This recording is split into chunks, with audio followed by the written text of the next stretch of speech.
El gigante de acero, al que llamaba el valiente, roncaba con la monotonía de una bestia satisfecha, devorando kilómetros de asfalto bajo un cielo sin luna en el espinazo del diablo que es la Sierra Madre Occidental.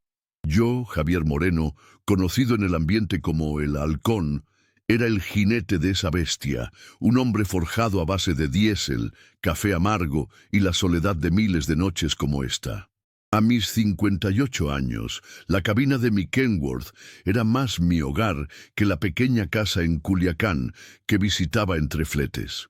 Sus abolladuras eran mis cicatrices, el olor a tabaco y a cuero gastado era mi perfume, y el tablero, con su tenue resplandor verdoso, el único firmamento que me guiaba en la oscuridad. El reloj digital marcaba las 2:47 de la madrugada. La hora de los lobos, de los espectros y de los pensamientos que uno prefiere mantener enterrados durante el día. Afuera, el mundo era un abismo negro salpicado por el parpadeo lejano de alguna ranchería perdida. Adentro, el único sonido era el motor y el siseo intermitente de la radio de banda civil. Mi única conexión con otros seres vivos en esa inmensidad desoladora. Siempre he sido un hombre de principios, de esos que mi abuelo, un ferrocarrilero de la vieja guardia, me inculcó a golpes de sabiduría popular. Mente clara, camino seguro, Javierito. No dejes que los fantasmas de la cabeza te saquen del volante. Y yo le hacía caso. Creía en la disciplina, en la planificación, en la certeza de que mis manos sobre el volante eran las únicas dueñas de mi destino. La mente, como decía un libro que me regaló mi esposa antes de que se la llevara la enfermedad, es un campo que uno debe labrar. Si siembras pensamientos de fortaleza, cosecharás acciones de poder. Si dejas que la maleza del miedo crezca, te ahogarás en ella. Por eso, aunque la noche invitara a la melancolía, yo me enfocaba en la tarea. Entregar 20 toneladas de aguacate en Nogales antes del amanecer del martes. Un flete más, una rutina más. Pero algo en el aire de esa noche se sentía distinto. No era el frío que se colaba por la rendija de la ventanilla, ni el silencio pesado de la sierra. Era una quietud antinatural, una ausencia de estática en la radio que era más ruidosa que cualquier interferencia. Giré la perilla buscando la charla somnolienta de algún colega. Alguien en frecuencia por la libre a Durango.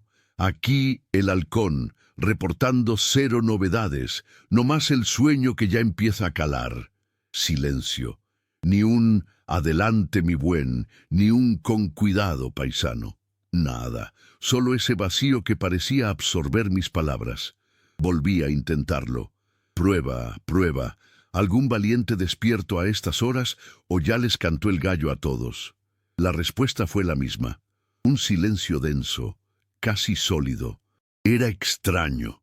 Usualmente a estas horas la banda era un hervidero de historias, de quejas sobre la Federal, de avisos sobre derrumbes o simplemente de compañía para espantar el sueño.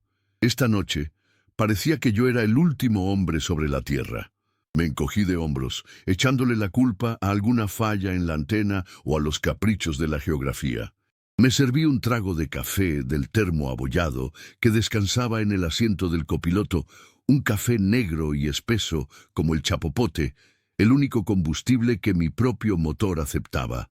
Mientras el líquido amargo me recorría la garganta, mis pensamientos volaron, como siempre lo hacían en estas horas muertas, hacia mi hijo Ricardo.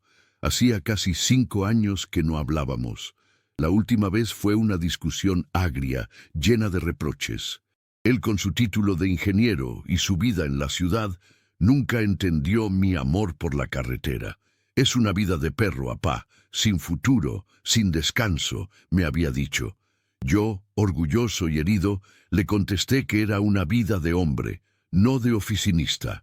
Desde entonces, un abismo de silencio se abrió entre nosotros, más ancho y profundo que cualquier barranca de la sierra. ¿Pensaría en mí alguna vez?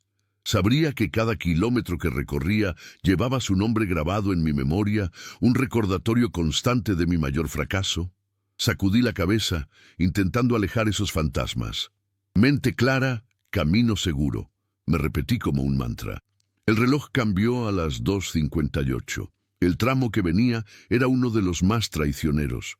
Una serie de curvas cerradas que bordeaban un precipicio de cientos de metros. Un lugar al que los locales llamaban el Salto del Ángel Caído. La leyenda contaba que un fraile, en tiempos de la colonia, había perdido la fe y se había arrojado desde el punto más alto. Desde entonces, decían, su espíritu penaba en el camino, buscando compañía para su eterna caída.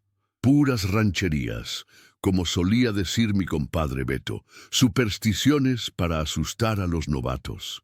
Yo había cruzado por ahí cientos de veces, de día y de noche, con lluvia y con sol, y lo único que había visto era la belleza peligrosa del paisaje y la necesidad de tener los 5 sentidos bien puestos en el volante. Me aseguré de que el freno de motor estuviera listo. Reduje la velocidad, sintiendo cómo las toneladas de carga empujaban, ansiosas por seguir la línea recta hacia el vacío. Mis nudillos se pusieron blancos sobre el volante forrado en cuero. No era miedo, era respeto. Respeto por la física, por la gravedad, por la máquina y por la montaña. Era la danza que había bailado durante 40 años. El reloj marcó las 3:00 AM. En ese preciso instante, el silencio de la radio se rompió. No fue un crujido, ni un estallido de estática. Fue un clic suave, como el de un interruptor, y luego una voz. Una voz que no era ni de hombre ni de mujer, una voz neutra, sin emoción, metálica y clara como el cristal. No gritó, no susurró. Simplemente afirmó con una calma que helaba los huesos. Las palabras exactas que se grabaron en mi cerebro con fuego fueron las del título que ahora da nombre a este relato. Una advertencia que cambiaría mi vida para siempre. Dijo, vas a morir en la siguiente curva. El sonido era perfecto, como si el que hablaba estuviera sentado a mi lado, en el asiento del copiloto donde solo viajaban mi termo de café y el fantasma de mi hijo. Por un segundo, mi corazón se detuvo. El valiente seguía su marcha imperturbable hacia la primera curva del Salto del Ángel Caído, pero dentro de mi pecho, el mundo se había paralizado. El café que acababa de beber se me agrió en el estómago y un sudor frío, espeso como el aceite quemado, me brotó en la frente y en la nuca. El mantra de mi abuelo, los libros de autoayuda, los 40 años de experiencia, todo se hizo añicos ante la simpleza aterradora de esa frase. La voz no se repitió. Tras la última sílaba, el mismo clic suave, y después el regreso del silencio absoluto, un silencio que ahora se sentía cargado de una presencia invisible y maligna. Mi primera reacción fue la negación, la búsqueda desesperada de una explicación lógica. «Es una broma, pinches chamacos hackers», mascullé, aunque sabía que la tecnología para hacer algo así en medio de la nada era improbable. Una interferencia, una señal de radio pirata. Giré el dial frenéticamente recorriendo todas las bandas. Nada, solo el vacío. Miré por los espejos retrovisores, esperando ver las luces de otro tráiler, de algún bromista escondido detrás de mí. La carretera estaba desierta, una cinta negra que se perdía en la oscuridad infinita. Me estaba volviendo loco. Era el sueño, el cansancio, la soledad jugando trucos con mi mente. Recordé las palabras del libro. Tu mente es tu santuario o tu prisión. En ese momento se sentía como una celda de tortura. La curva estaba ahí, a menos de 1 kilómetro. Una vuelta a la derecha cerrada, ciega, con el precipicio a la izquierda. La conocía de memoria. Sabía dónde frenar, cómo tomarla, dónde el asfalto era más irregular. Pero ahora esa familiaridad se había convertido en una amenaza. Cada metro que avanzaba era un paso hacia una sentencia de muerte dictada por un fantasma en la radio. El miedo es una bestia curiosa. Te paraliza pero también te inunda de una lucidez extraña. De repente mis sentidos estaban afilados como navajas. Podía oír el zumbido de cada llanta sobre el pavimento, sentir la vibración del motor en mis huesos, oler el aire frío y cargado de pino que entraba por la ventanilla. El mundo se había ralentizado. La filosofía de Napoleon Hill, la idea de que uno es el dueño de su destino, se enfrentaba a una prueba de fuego. ¿Era yo el dueño? ¿O era solo un títere de una fuerza desconocida que había decidido que mi tiempo se había acabado? Una oleada de rabia me invadió, desplazando una parte del miedo. «¡No, cabrón!», grité al silencio de la cabina. «A mí no me va a chingar un pinche fantasma de la radio. Yo decido cuándo y dónde». Era un acto de rebeldía, un grito de guerra contra lo desconocido. Aferré el volante con una fuerza que no sabía que poseía. Mis nudillos ya no estaban blancos por la tensión, sino por la determinación. No iba a morir, no esa noche, no en esa curva, no porque una voz anónima me lo hubiera ordenado. Si iba a morir, sería peleando, sería por mi propio error, no por una profecía de 3 de la mañana. Revisé los medidores por instinto, presión de aire, temperatura del motor, niveles de aceite, todo en orden. El Valiente estaba en perfectas condiciones, como siempre. Era una máquina leal, una extensión de mi propia voluntad. Y mi voluntad en ese instante era una sola: sobrevivir. Recordé una historia que me contó un viejo trailero de Zacatecas, el Sopilote, un hombre que juraba haber visto a la Llorona en un puente cerca de Fresnillo. Me dijo que el secreto para enfrentar a los espantos no era rezar ni correr, sino mirarlos a los ojos, demostrarles que no les tienes miedo, porque se alimentan de eso, del pavor. «Tú eres más real que cualquier sombra, halcón», me había dicho, dándome una palmada en la espalda. «Nunca lo olvides». En ese momento, las palabras del Zopilote se convirtieron en mi evangelio. Yo era real. Mi sudor era real. El volante bajo mis manos era real. El precipicio a mi izquierda era muy, muy real. La voz, fuera lo que fuera, pertenecía a otro plano, a una dimensión de ondas de radio y susurros. Y en el mundo físico, en el asfalto, mandaba yo.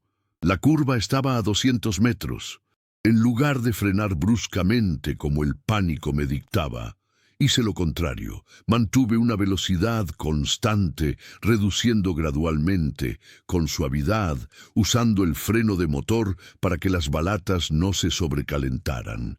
Era un procedimiento de libro de texto, la técnica perfecta que había enseñado a docenas de novatos. Pero hacerlo bajo esa presión psicológica era el acto más difícil de mi vida. Cada fibra de mi ser gritaba que me detuviera, que diera la vuelta, que huyera. Pero mi disciplina, forjada en millones de kilómetros, se impuso. Era mi mente contra la voz, mi experiencia contra el terror. Mientras mis manos y mis pies ejecutaban la maniobra con una precisión mecánica, mi mente era un campo de batalla. Pensé en mi esposa, en su sonrisa paciente, en cómo me decía que yo era su roble, su ancla. Pensé en Ricardo, en la oportunidad perdida de reconciliación. Morir ahora significaría morir en la derrota, en el rencor. No podía permitirlo. Tenía que vivir para pedirle perdón, para intentar reconstruir ese puente. Esa idea, la idea de la redención, se convirtió en un escudo. No era solo mi vida lo que estaba en juego, era la posibilidad de un futuro diferente, de un final mejor para mi propia historia. Comencé a girar el volante. La nariz del Valiente se inclinó hacia la derecha, obediente. Las luces delanteras barrieron la oscuridad, revelando el inicio de la curva. La carretera parecía normal. No había aceite derramado, ni rocas caídas, ni ningún otro vehículo. Nada. Solo el asfalto y la línea amarilla que me guiaba como un hilo de Ariadna en el laberinto. A mitad de la curva, el camión se inclinó. La fuerza centrífuga empujando contra mis 20 toneladas de aguacates. Contuve la respiración. Este era el punto crítico, el ápice del peligro. La voz resonó en mi memoria. «Vas a morir en la siguiente curva». Miré hacia el precipicio a mi izquierda. La oscuridad era total, un abismo que prometía el olvido. Por un instante, una imagen aterradora cruzó mi mente, una llanta reventando, la dirección fallando, el valiente precipitándose al vacío en una bola de fuego y acero retorcido. Pero la aparté con furia. «Mente clara, camino seguro», me grité a mí mismo, mi propia voz ronca y llena de adrenalina. Mantuve la trayectoria, corrigiendo suavemente el volante, sintiendo el agarre de cada una de las 18 llantas sobre el pavimento. El camión respondió, noble, fiel. Pasamos el vértice de la curva. La carretera comenzaba a enderezarse. Las luces apuntaron de nuevo al frente, a un camino seguro y recto. Lo había logrado. Había cruzado la curva de la muerte. Un suspiro tembloroso escapó de mis pulmones. Un sonido a medio camino entre el alivio y el sollozo. Había desafiado a la voz y había ganado, o eso creía yo. Porque justo cuando la tensión comenzaba a abandonar mi cuerpo, las luces delanteras iluminaron algo en medio de la carretera, justo a la salida de la curva. Algo que no debería estar ahí. Algo que hizo que mi sangre se convirtiera en hielo. Era una figura, de pie, inmóvil, en el centro de mi carril. No era un animal, no era una persona. Era una silueta alta y delgada, completamente negra, como un recorte hecho en la propia tela de la noche. No tenía rostro, ni ropas, ni forma definida, solo una presencia oscura que absorbía la luz de mis faros.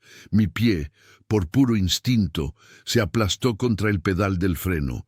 El valiente protestó con un rugido ensordecedor de aire comprimido y el chirrido agónico de las llantas bloqueándose sobre el asfalto. Las 20 toneladas de carga se abalanzaron hacia adelante, amenazando con hacerme perder el control, con crear el accidente que la voz había profetizado. Giré el volante bruscamente hacia la derecha, tratando de esquivar la figura, invadiendo el acotamiento de tierra y grava. El camión se sacudió violentamente, las piedras golpeando los bajos como metralla. Por el rabillo del ojo vi pasar la silueta negra a centímetros de mi ventanilla. No se movió, no reaccionó. Simplemente estuvo ahí, un testigo silencioso de mi terror. Logré controlar el derrape, el corazón martilleándome en la garganta con la fuerza de un pistón desbocado. El valiente se detuvo finalmente, a los tumbos, medio en el asfalto, medio en la terracería, envuelto en una nube de polvo. Me quedé inmóvil, las manos pegadas al volante, temblando de forma incontrolable. Miré por el espejo retrovisor. La carretera detrás de mí estaba vacía. La figura, la cosa, había desaparecido. El silencio de la noche volvió a caer, más pesado y amenazador que nunca. La voz no me había mentido del todo.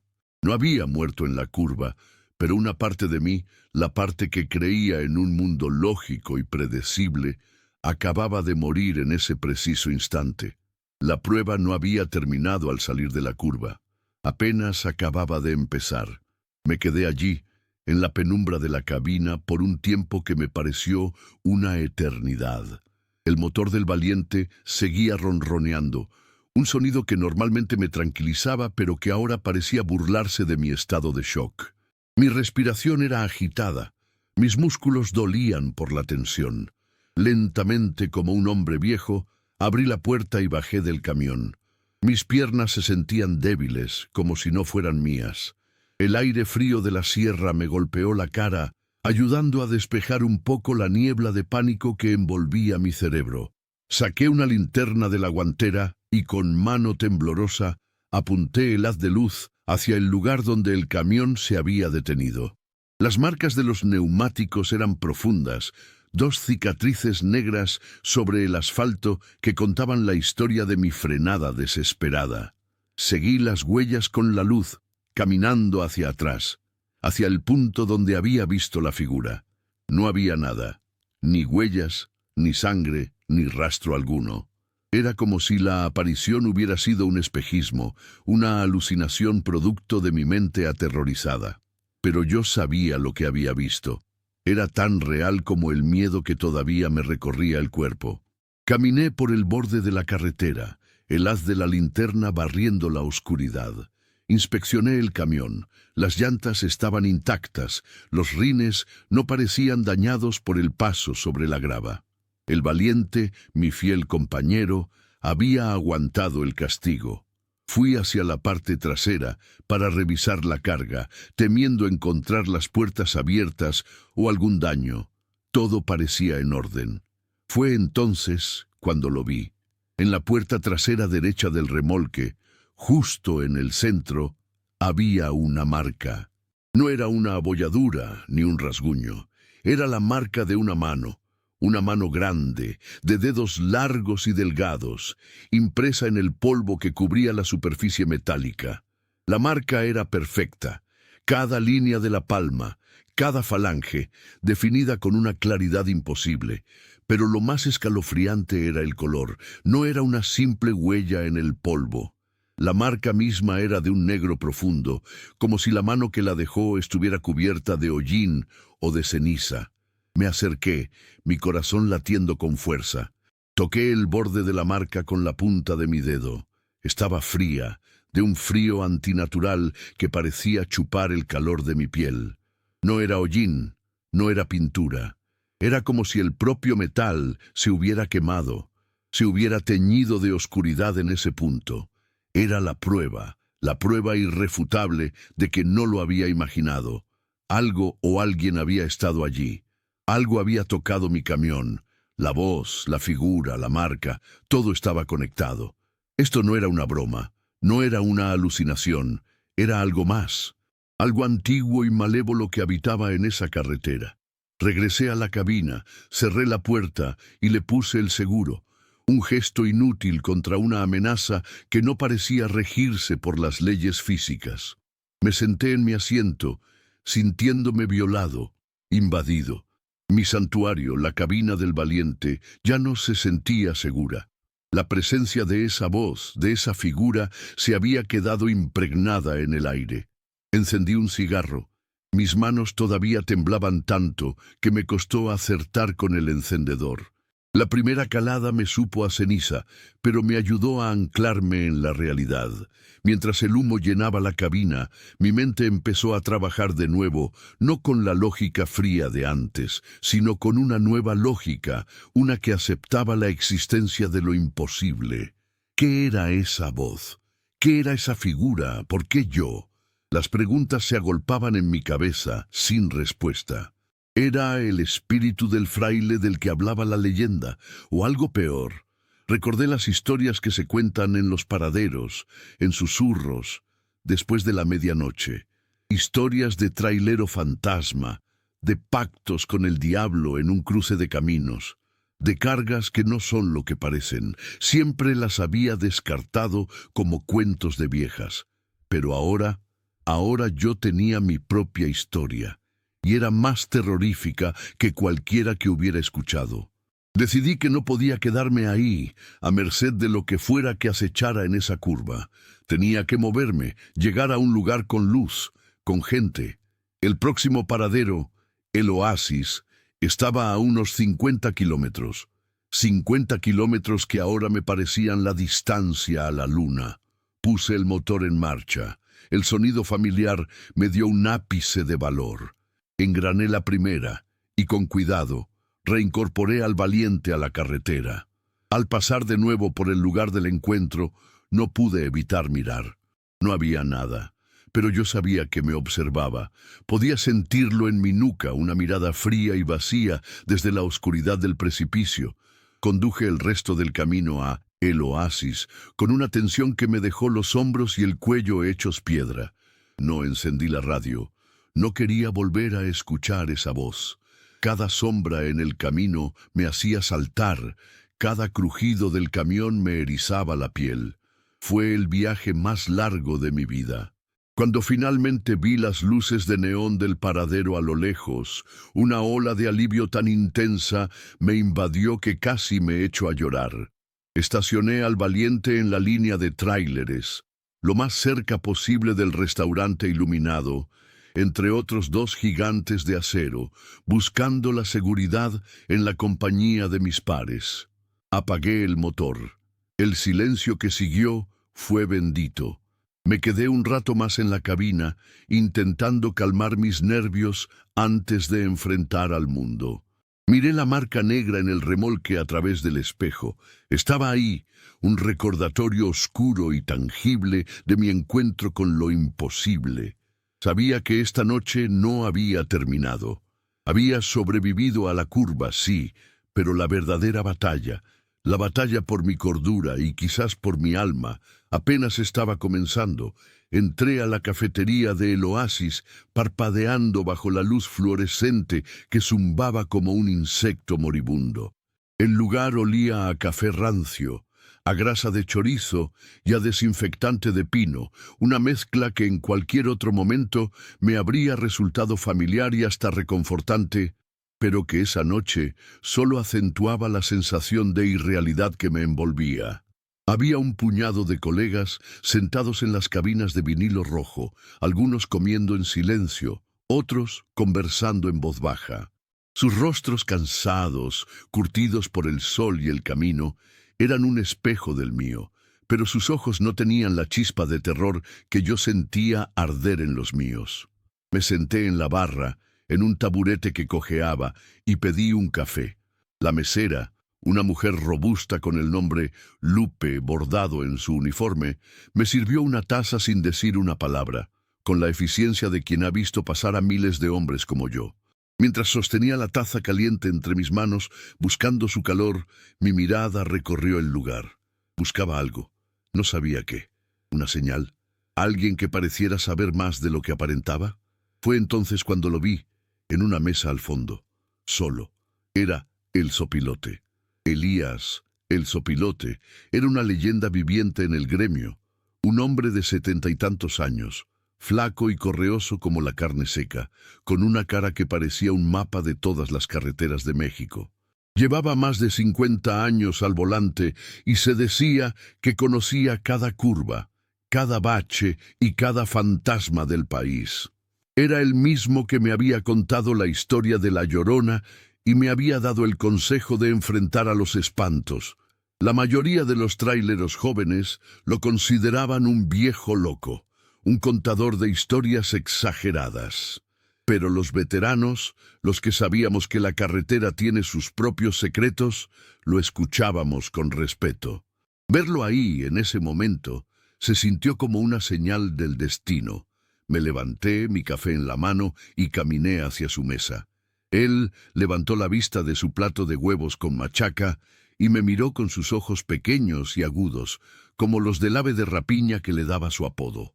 «Halcón», dijo a modo de saludo, su voz rasposa como la grava. «Mala noche, ¿eh? Traes cara de haber visto al diablo en persona». Me senté frente a él sin que me invitara. «Peor, Sopilote. Creo que hablé con él». La confesión salió de mis labios antes de que pudiera detenerla. Un torrente de palabras impulsado por el miedo y la necesidad de compartir la carga. Le conté todo. La hora, las 13:00 AM en punto. El silencio antinatural de la radio. La voz metálica y sin emoción. La profecía. Vas a morir en la siguiente curva. Le describí mi lucha interna, la mezcla de terror y rebeldía, cómo crucé el salto del ángel caído, aferrándome a la disciplina. Le conté de la figura negra en medio del camino, la frenada, el derrape, y finalmente le hablé de la marca de la mano en la puerta del remolque. El Sopilote me escuchó en silencio, sin interrumpir, masticando su machaca lentamente. Su expresión no cambió. No mostró sorpresa ni incredulidad. Cuando terminé, se limpió la boca con una servilleta, se recargó en el respaldo y me miró fijamente durante un largo rato. «No es el diablo, Halcón», dijo finalmente. «Es algo más viejo y más paciente. Le dicen el silente o el mensajero. Nadie sabe bien qué es. No es un fantasma de los que penan por un amor perdido o una muerte violenta. Es otra cosa, una fuerza de la carretera misma. Me explicó que la leyenda era antigua, conocida solo por los más viejos del oficio. Se decía que el silente era una especie de guardián o juez de los caminos. Rara vez se manifestaba, pero cuando lo hacía era para poner a prueba a un conductor. La voz en la radio continuó. Es el primer aviso. Es la prueba del espíritu, te da a elegir. Te dejas vencer por el miedo y te matas tú solo, o te sobrepones y demuestras que tienes el temple para seguir. Tú pasaste esa prueba. ¿Y la figura en el camino? ¿La marca en el camión? Pregunté, mi voz apenas un susurro. Esa es la segunda parte, respondió el sopilote bajando la voz. Es la prueba de la carne. La aparición es para quebrarte los nervios, para hacerte cometer el error que la profecía anunció. El contacto, la marca, es su firma, es su manera de decirte, te vi, sé quién eres y ahora me perteneces. Un escalofrío me recorrió de pies a cabeza. ¿Qué quiere decir con que le pertenezco? El sopilote se encogió de hombros. Nadie lo sabe a ciencia cierta. Algunos dicen que te marca para llevarte con él la próxima vez, que la profecía no era para esa curva, sino una advertencia general, que tu tiempo está contado. Otros, dijo, creían que la marca era una especie de amuleto oscuro, que al haber sobrevivido al encuentro te convertías en uno de los suyos, alguien que caminaba entre el mundo de los vivos y el de las sombras de la carretera. He conocido a dos que decían tener la marca, confesó el sopilote. Uno, el Caimán, se retiró a la semana siguiente, vendió su tráiler y juró no volver a tocar un volante. Se metió de velador en una fábrica en Torreón. Decía que sentía que el silente lo seguía a todas partes, esperándolo. El otro, el Sombra, él siguió manejando. Decía que la marca le daba poder, que ya no le temía a nada. Lo encontraron un mes después, en su camión, al fondo de una barranca en Oaxaca. Sin un rasguño en el cuerpo, pero muerto. El motor estaba frío. Parecía que simplemente se había detenido y se había dejado morir. La comida en mi estómago se convirtió en una piedra. Las dos opciones eran igualmente aterradoras. Vivir con un miedo perpetuo o abrazar una locura que te llevaba a la muerte. ¿Y qué hago yo, sopilote? ¿Qué chingados hago?, le supliqué, sintiéndome como un novato asustado. El viejo trailero me miró con algo parecido a la compasión. Eso, mi halcón, es lo que tienes que decidir tú. La voz te dio una elección en la curva. Ahora, la marca te da otra. Puedes dejar que el miedo te retire, como al Caimán, o puedes enfrentarlo, como intentó hacer el Sombra, aunque a su manera torcida. O... Hizo una pausa y se inclinó sobre la mesa. Puedes buscar una tercera vía. Puedes tratar de entenderlo, de negociar. ¿Negociar? ¿Negociar con un fantasma? No es un fantasma, es una fuerza, y toda fuerza, dicen, tiene un origen, una razón de ser. La leyenda dice que el silente está atado a algo, un objeto, un lugar, un ancla que lo mantiene en este mundo. Si encuentras esa ancla, quizás puedas romper el vínculo, o al menos entender las reglas de su juego. Me dijo que las historias eran vagas, fragmentos escuchados a lo largo de décadas. Hablaban de un tramo viejo de la carretera, abandonado cuando se construyó la nueva autopista. Un lugar cerca de la misma zona de El Salto del Ángel Caído. Se decía que ahí había ocurrido algo terrible, un accidente múltiple muchos años atrás, uno que fue silenciado por las autoridades de la época. La idea era descabellada, implicaba desviarme de mi ruta, perder tiempo, arriesgar el flete, implicaba adentrarme voluntariamente en el territorio de la pesadilla que acababa de vivir. Pero, ¿cuál era la alternativa? Seguir conduciendo, mirando por el retrovisor cada 5 segundos, esperando que la voz volviera o que la figura apareciera en el asiento del copiloto. O abandonar la vida que conocía, la única que me daba un sentido de identidad y propósito. La filosofía de la autoayuda, la de ser el amo de mi destino, volvió a mi mente, pero con un nuevo matiz. Ser el amo no significaba ignorar las fuerzas que no comprendes. Significaba enfrentarlas, estudiarlas, buscar la manera de navegarlas a tu favor. No se trataba de fuerza bruta, sino de estrategia. ¿Dónde está ese tramo viejo?, pregunté, mi decisión tomada. El zopilote sonrió por primera vez, una sonrisa sin dientes que arrugó aún más su rostro. Sabía que eras de los míos, halcón, no de los que corren. Sacó una pluma de su camisa y en una servilleta de papel comenzó a dibujar un mapa rudimentario. A unos 20 kilómetros al norte de la curva. Hay una salida de terracería sin señalizar. Parece que no lleva a ninguna parte. Tienes que seguirla por unos 5 kilómetros. Encontrarás los restos de la carretera vieja. Ten cuidado. Ese lugar está olvidado por Dios, pero no por todo lo demás. Le di las gracias, un agradecimiento profundo y sincero. Él solo asintió. Una cosa más, halcón, dijo mientras me levantaba para irme. Lo que sea que encuentres ahí, no lo toques. Y no hagas promesas. Esa cosa no entiende de tratos, solo de equilibrios. Salí de la cafetería y volví a la noche. El aire seguía siendo frío, pero ahora mi miedo tenía un propósito, una dirección. Ya no era una víctima aterrorizada, era un hombre con una misión peligrosa, quizás suicida, pero una misión al fin y al cabo. Fui a la parte trasera del valiente y miré la marca de la mano.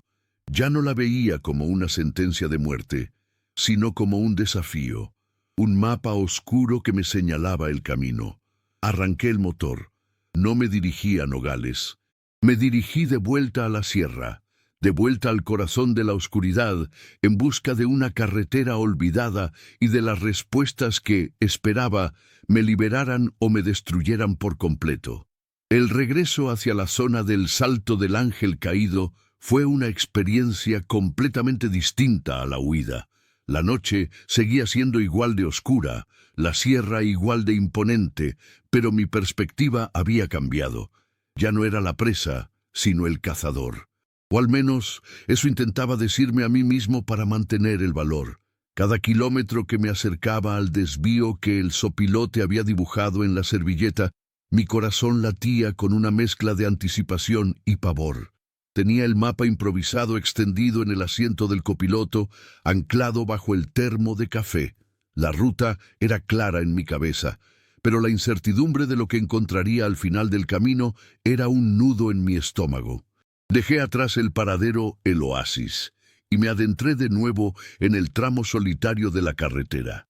Esta vez, el silencio de la radio de banda civil no me pareció ominoso, sino expectante. Era como si la propia noche contuviera la respiración, esperando a ver qué haría yo. Pensé en Ricardo. ¿Qué pensaría si me viera ahora?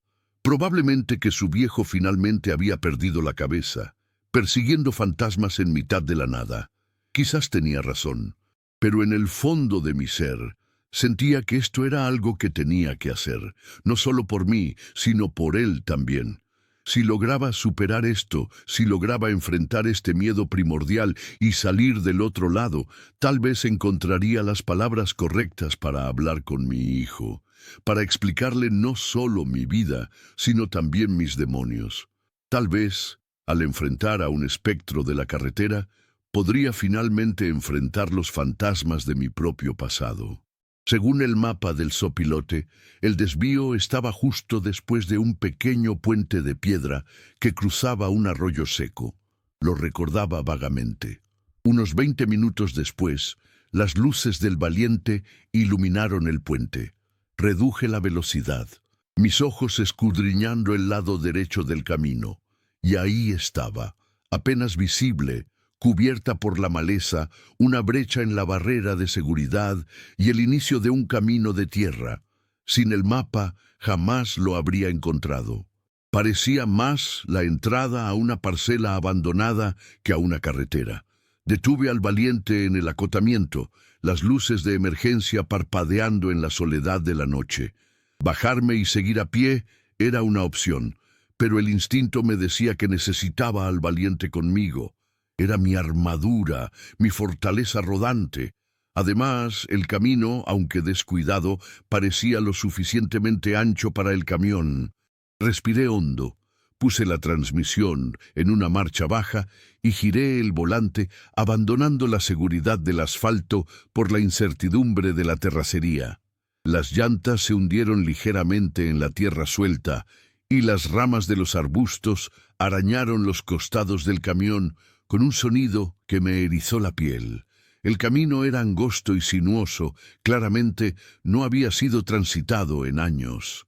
Avanzaba a paso de tortuga, las luces altas barriendo la vegetación densa que amenazaba con reclamar el sendero.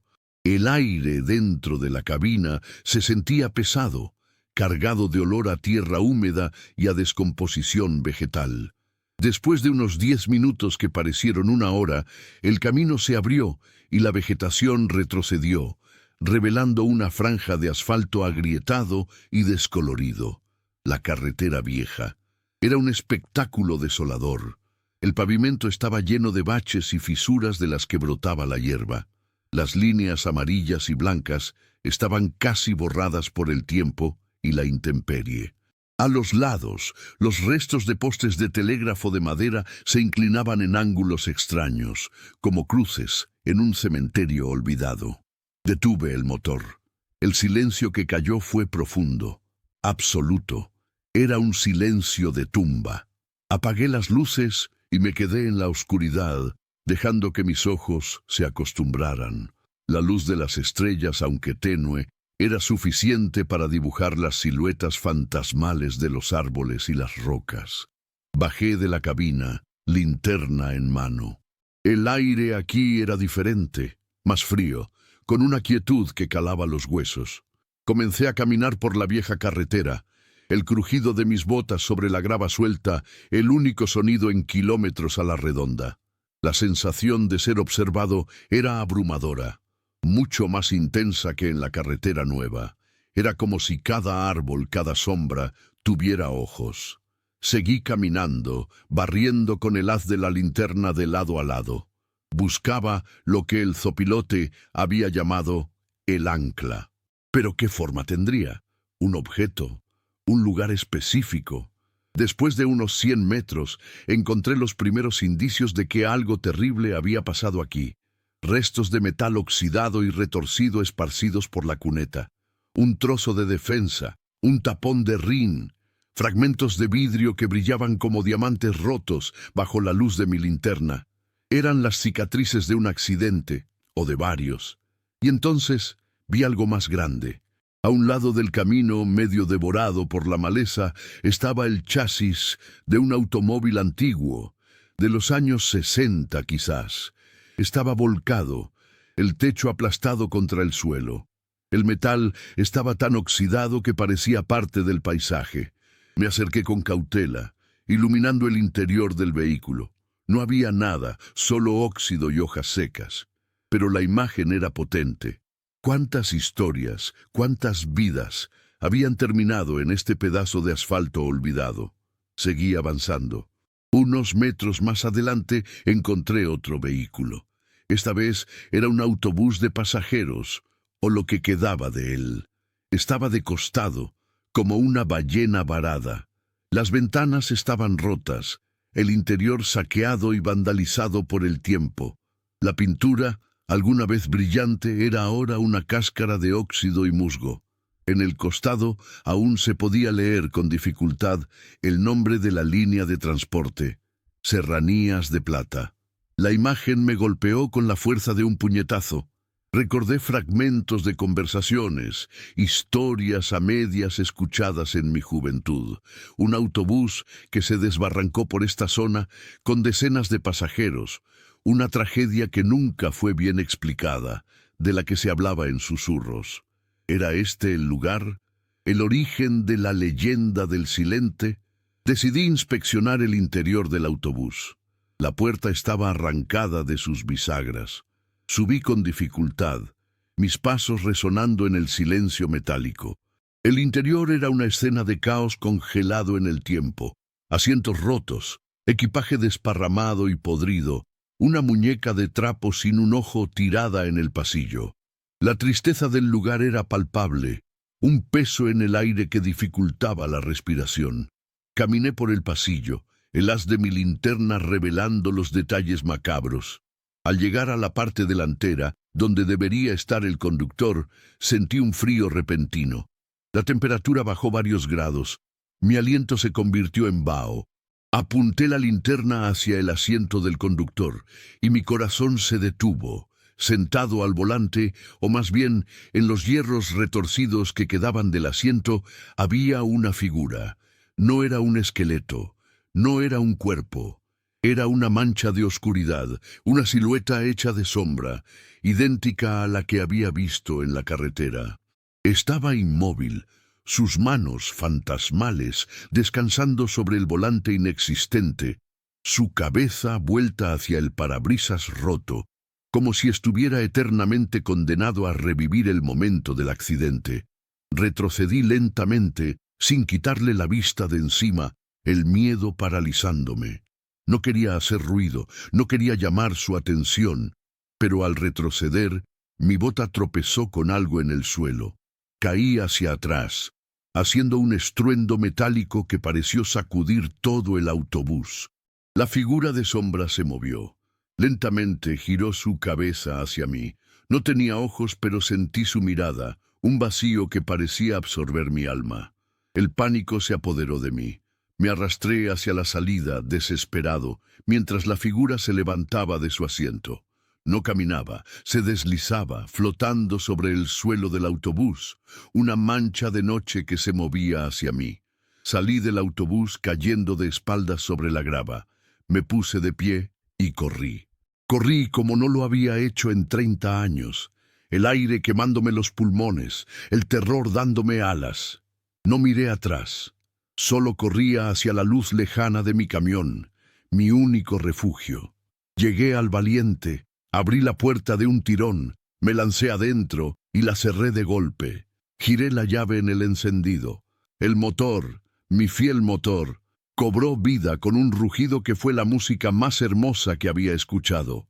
Engrané la reversa y pisé el acelerador a fondo, haciendo girar al gigante de acero en el espacio reducido. Las llantas patinaron, arrojando tierra y piedras, pero finalmente encontraron tracción.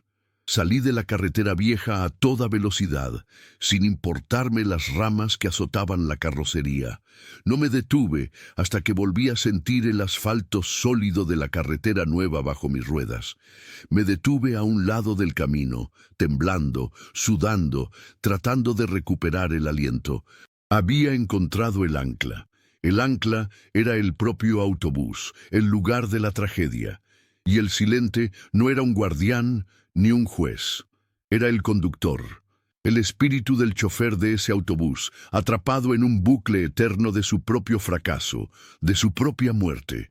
Su voz en la radio no era una amenaza, era un eco de su propia experiencia. Estaba advirtiéndome de su propio destino. Vas a morir en la siguiente curva. Eso fue lo que le pasó a él. Y la figura, la marca, era su manera de comunicarse, de tocar a alguien en el mundo de los vivos, un grito de ayuda desde su infierno personal. La comprensión me golpeó con una claridad dolorosa. No estaba siendo cazado. Estaba siendo contactado por un alma en pena. Y la pregunta ahora era, ¿qué podía hacer yo por él? La advertencia del sopilote resonó en mi cabeza. No hagas promesas. Pero mirar hacia otro lado ya no era una opción. La revelación en la carretera abandonada me dejó en un estado de extraña calma. El terror puro había sido reemplazado por una profunda y resonante empatía. El silente no era un monstruo, sino una víctima. El conductor del autobús Serranías de Plata, eternamente atrapado en el peor momento de su vida. Su advertencia no había sido una maldición, sino un reflejo, un eco de su propia tragedia proyectado sobre mí. La figura sombría no era una amenaza, sino una presencia desesperada. La marca en mi camión no era una sentencia, sino un llamado de auxilio, la única forma que tenía de tocar el mundo físico. Me recargué en mi asiento, el motor del Valiente todavía en marcha, su vibración un contrapunto constante a la quietud de la sierra. El flete a Nogales, el horario, el dinero, todo eso parecía insignificante ahora. Mi viaje había adquirido un nuevo propósito, uno que no tenía nada que ver con la logística y todo que ver con la humanidad, o lo que quedaba de ella en las sombras de la carretera. Recordé la advertencia del zopilote: no hagas promesas. Entendí el porqué. Prometerle descanso a un espíritu era una arrogancia que no me podía permitir. ¿Cómo podría yo, un simple camionero, ofrecer paz a un alma tan atormentada? Pero ignorarlo, seguir mi camino como si nada hubiera pasado, se sentía como una traición a él y a mi propia conciencia. Decidí que no podía ofrecerle una solución, pero sí podía ofrecerle algo más: reconocimiento, dignidad. Recordé las historias de mi abuela sobre las ánimas del purgatorio. Decía que lo peor para un alma perdida no era el sufrimiento, sino el olvido. Ser borrado de la memoria del mundo. El conductor del autobús había sido olvidado, su tragedia relegada a una carretera abandonada y a susurros de viejos traileros. Mi primer paso, decidí, sería honrar su memoria, no con un ritual esotérico, sino con un simple acto humano. Regresé al paradero El Oasis. Era casi el amanecer, y el lugar comenzaba a tener más vida. Entré a la pequeña tienda de conveniencia anexa al restaurante y compré lo que necesitaba: una veladora blanca, de las grandes, y una botella de agua. Volví a la carretera, esta vez con una sensación de propósito solemne. El sol comenzaba a despuntar por detrás de las montañas, tiñendo el cielo de tonos anaranjados y púrpuras. La belleza del amanecer contrastaba brutalmente con la oscuridad de la noche que acababa de vivir. No conduje hasta el camino de tierra. Dejé al Valiente en el acotamiento de la carretera nueva, lo más cerca posible del punto que se alineaba con el autobús accidentado en la carretera vieja. Bajé con la veladora y el agua, caminé hasta el borde del terraplén, en el punto exacto donde se iniciaba la curva de El Salto del Ángel Caído. Desde ahí, aunque no podía verla, sabía que la carretera olvidada y su autobús fantasma estaban justo debajo, en el siguiente nivel de la montaña. Encendí la veladora protegiendo la llama del viento con mis manos. La coloqué en el suelo sobre una piedra plana. Luego, abrí la botella de agua y derramé un poco sobre la tierra. En el campo, es una costumbre ofrecer agua a los viajeros cansados, vivos o muertos. «Compañero», dije en voz alta, mi voz sonando extraña en el aire de la mañana. «No sé tu nombre, pero sé tu historia. Lamento tu tragedia. Lamento que tu camino terminara aquí. No estoy aquí para juzgarte ni para salvarte, solo para decirte que te veo, que alguien sabe que sigues aquí. Descansa si puedes, y si no, que sepas que un colega se acuerda de ti». Me quedé ahí un momento, en silencio, viendo la pequeña llama de la veladora parpadear contra la inmensidad de la sierra. No hubo ninguna señal, ningún viento frío, ninguna voz, solo la paz del amanecer. Y por primera vez en horas, sentí que la presencia que me había estado observando se había atenuado, no desaparecido, pero sí retrocedido, como si mi acto de reconocimiento le hubiera dado un respiro. Regresé al camión sintiéndome más ligero. Sabía que el problema no estaba resuelto. El Silente probablemente seguiría atado a su autobús y a su tragedia, pero yo había hecho mi parte. Había cambiado mi relación con él, de una de miedo a una de respeto y compasión. Había transformado el evento de una maldición personal a una lección universal sobre el dolor y el olvido. Decidí que mi siguiente parada no sería Nogales, sería mi casa en Culiacán. Llamé a la empresa desde mi celular, inventando una falla mecánica lo suficientemente seria como para justificar mi regreso. Sabía que me costaría el flete y una buena regañada, pero no me importó. Había cosas más importantes. El viaje de regreso fue tranquilo. Conduje durante el día, la luz del sol como un bálsamo. La marca de la mano en la puerta del remolque seguía ahí, pero ya no me aterraba. Ahora la veía como una cicatriz, un recordatorio, la prueba de que había viajado al borde del abismo y había regresado. Al llegar a Culiacán, lo primero que hice no fue ir a mi casa, fui a la de mi hijo. Llegué sin avisar. Estacioné al Valiente en la calle de su fraccionamiento, la enorme máquina luciendo fuera de lugar entre los coches sedán y los jardines cuidados. Toqué el timbre, sintiéndome más nervioso que cuando enfrenté a la figura de sombra en el autobús. Ricardo abrió la puerta. Me miró con sorpresa, luego con una cautela que me dolió. Hacía 5 años que no lo veía. Había engordado un poco, tenía algunas canas en las sienes, parecía cansado. «Apá», dijo, su voz teñida de incredulidad. «¿Qué haces aquí?» «Vine a hablar», le dije, mi propia voz más ronca de lo normal. «¿Puedo pasar?» Dudó por un segundo. Luego se hizo a un lado y me dejó entrar. Su casa era moderna, impersonal. Nos sentamos en su sala de estar, en un silencio incómodo. No sabía por dónde empezar.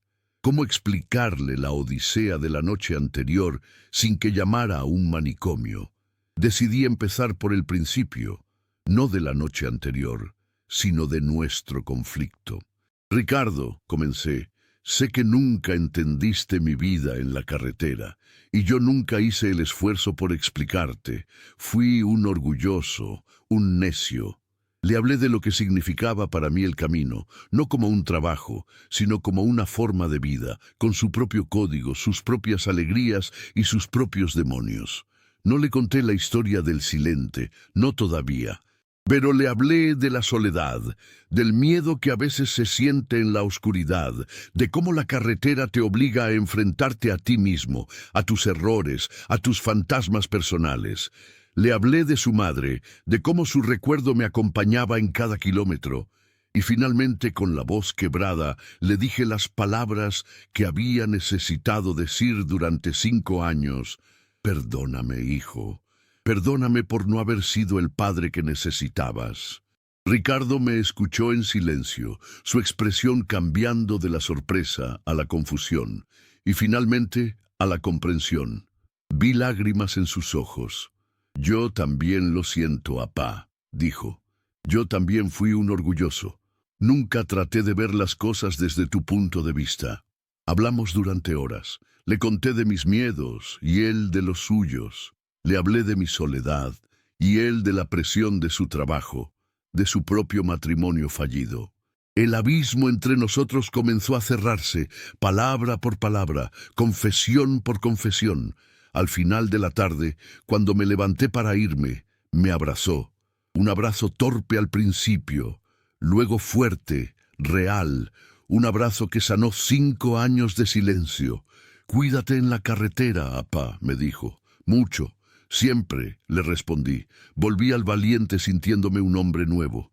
La experiencia con el silente me había obligado a enfrentar no solo un espectro de la carretera, sino a todos los espectros de mi vida. Me había dado el valor para buscar la redención. La voz en la radio me había dicho que iba a morir, y en cierto modo tenía razón. El viejo Javier, el hombre orgulloso y solitario, había muerto en esa curva, pero un nuevo Javier, uno más sabio, más humilde, y finalmente en paz consigo mismo, había nacido. Sabía que la marca en el camión probablemente nunca desaparecería, pero ya no importaba. Ahora era parte de mi historia, el símbolo de la noche en que un fantasma me enseñó a vivir de nuevo.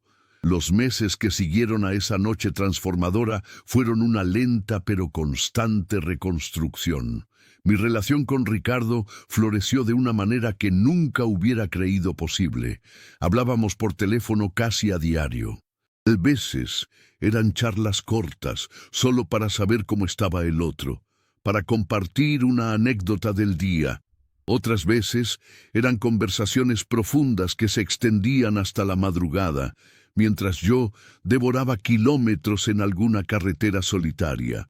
Él comenzó a preguntarme por mi trabajo, no con el juicio de antes, sino con una curiosidad genuina. Quería saber los nombres de las carreteras, las historias de los paraderos, los apodos de mis colegas. Empezó a ver mi mundo no como una sentencia, sino como un universo, con sus propias reglas y su propia poesía. Incluso me visitó un par de veces en Culiacán entre fletes, y hasta se subió al Valiente, mirando con asombro el tablero de instrumentos y la litera donde yo dormía. «Esto es tu oficina, tu casa y tu nave espacial, todo en uno», dijo con una sonrisa. Yo, por mi parte, aprendí a escuchar sus problemas, a entender las presiones de su mundo de juntas, proyectos y fechas de entrega.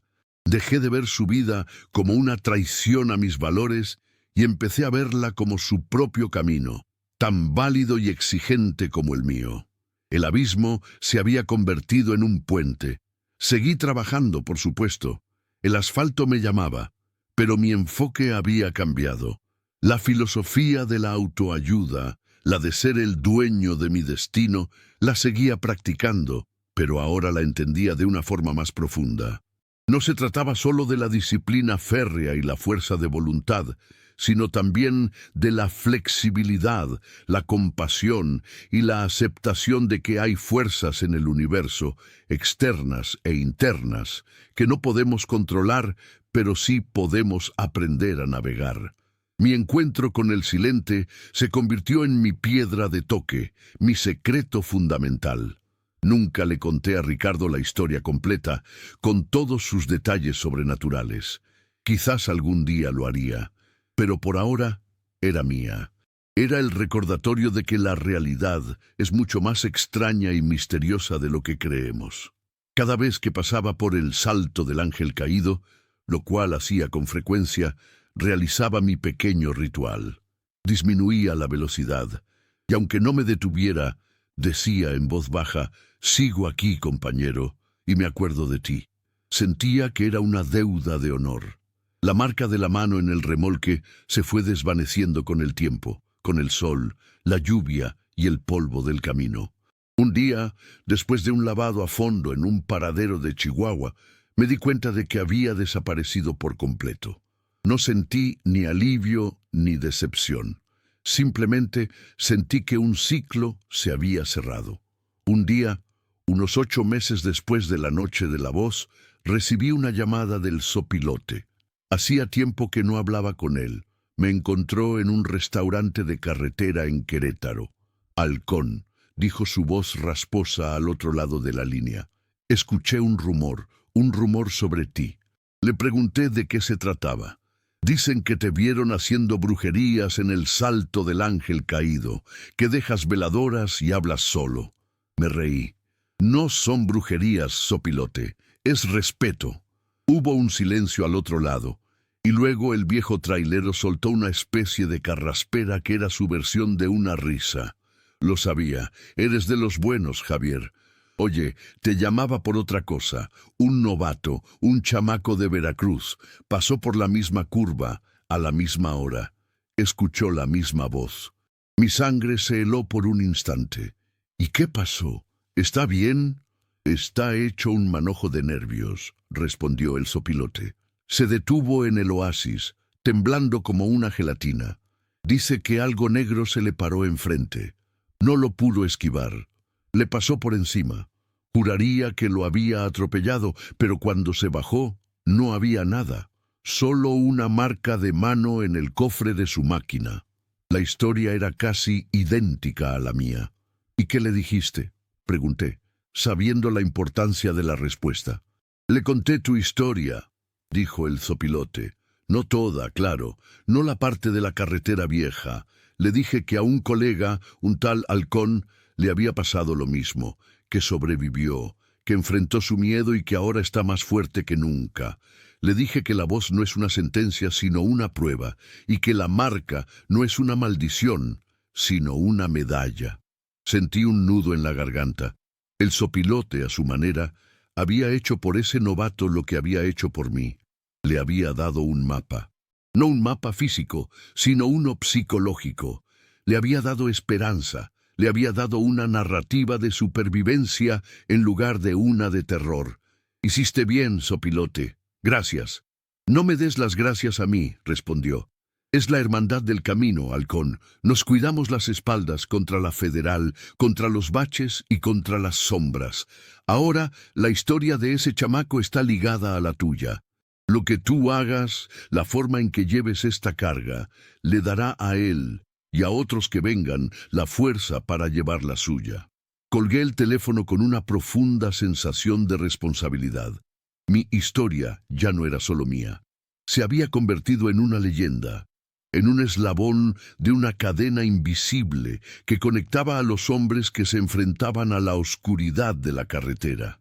Mi deber ahora no era solo sobrevivir, sino vivir bien, vivir con integridad, con valor y con compasión, para que si algún otro conductor asustado escuchaba mi historia, no viera a un hombre que escapó de un fantasma, sino a uno que aprendió a convivir con él, que transformó el miedo en sabiduría.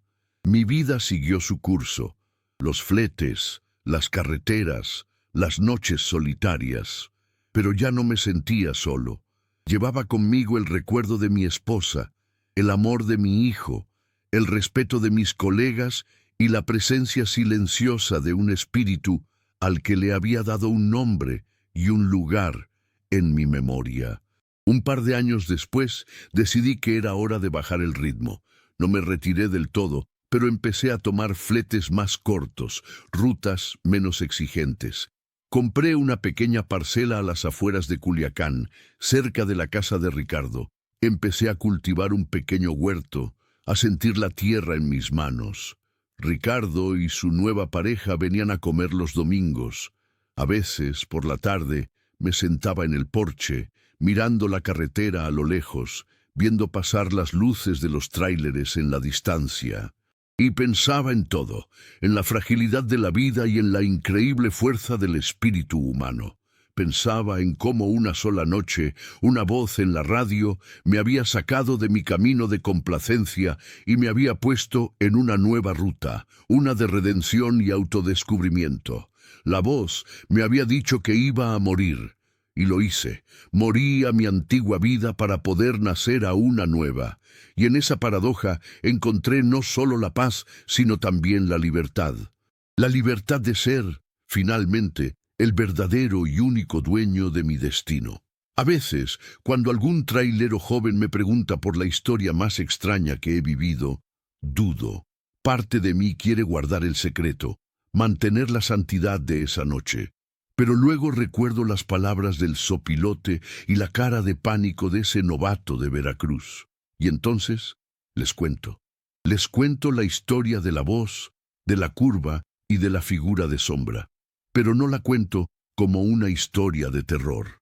La cuento como una historia de fortaleza, una historia sobre cómo la mente, cuando se le disciplina y se le enfoca, puede superar el miedo más profundo. Les digo que los verdaderos fantasmas no están en la carretera, sino dentro de nosotros. Son nuestros arrepentimientos, nuestros rencores, nuestros miedos no enfrentados, y que cada kilómetro oscuro, cada curva peligrosa, es una oportunidad para enfrentarlos y salir más fuerte del otro lado. Mi relato se ha convertido en mi legado, una pequeña contribución a la mitología de la carretera. Y sé que mientras haya hombres y mujeres valientes conduciendo a través de la noche, la historia del halcón y el silente seguirá viva, susurrada en los paraderos, un recordatorio de que incluso en la oscuridad más profunda siempre se puede encontrar una luz, aunque sea la pequeña y parpadeante llama de una veladora al borde del camino. Espero que este relato les haya gustado, que les haya llegado al corazón. Es una historia de ficción, pero el valor, el miedo y la necesidad de redención son cosas muy reales que todos enfrentamos en nuestras propias carreteras de la vida. Me encantaría saber qué les pareció. Déjenme un comentario aquí abajo. Cuéntenme qué sintieron, qué pensaron. Y si les gustó el video, no se olviden de dejar su like, que eso nos ayuda muchísimo a seguir creando contenido para ustedes. También, cuéntenme desde qué ciudad o país nos están viendo. Me llena de alegría saber hasta dónde llegan nuestras historias, y en los próximos videos estaré mandando saludos a algunos de ustedes. Un abrazo grande a todos. Y recuerden, mente clara, camino seguro. Nos vemos.